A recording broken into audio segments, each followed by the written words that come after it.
Pendeta kok ngurusin kerjaan, itu jangan-jangan meninggalkan pelayanannya, panggilannya. Padahal enggak.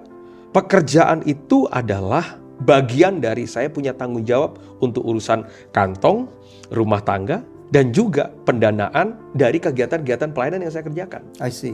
Gitu. Kan ada banyak orang yang tidak tahu apa yang saya kerjakan, yang saya lakukan di luar dari pelayanan mimbar. Bagaimana kita bisa memberikan orang makan kalau makanannya kita nggak punya? Bagaimana kita bisa mencukupkan kebutuhan orang kalau kebutuhan kita aja tidak cukup? Kalau dilihat dari konteks firman Tuhan mengatakan cukupkanlah dengan apa yang ada padamu. Kenapa nggak melakukan itu aja? Nah, saya setuju dengan cukupkan dengan apa yang ada padamu. Saya setuju dengan konsep itu. Maka dalam hidup kita harus bersyukur atas rasa cukup atas hidup kita. Tapi kan tugas kita kan tidak cuma sekedar kita diberkati, kan menjadi berkat kan buat orang lain. Yes. Berarti jangan hanya cukup untuk diri sendiri, tapi juga cukup untuk orang lain juga.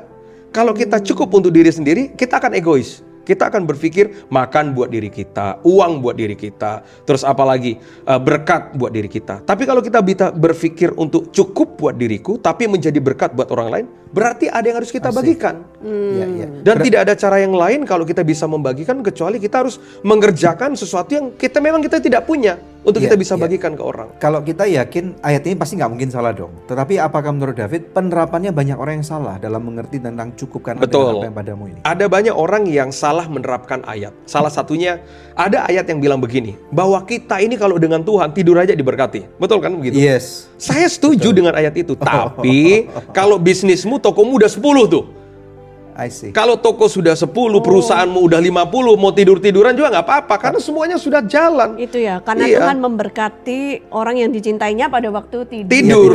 Tapi kan tidurnya kan karena capek kerja, bukan karena malas-malasan kan? Iya, betul. Karena kan firman Tuhan juga mengatakan kalau kamu malas nggak boleh makan. Betul. Dan nah makanya kalau orang punya toko 10 atau 50 nggak mungkin dia tidur-tiduran. Betul. Makanya buat saya silakan tidur karena sudah capek kerja. Nah kalau kita nggak kerja juga nggak punya pekerjaan, kita pengangguran kalau tidur-tiduran, yang adanya adalah menurut Amsal kemiskinan akan datang menyerbu dalam hidup kita. Itu sudah pasti.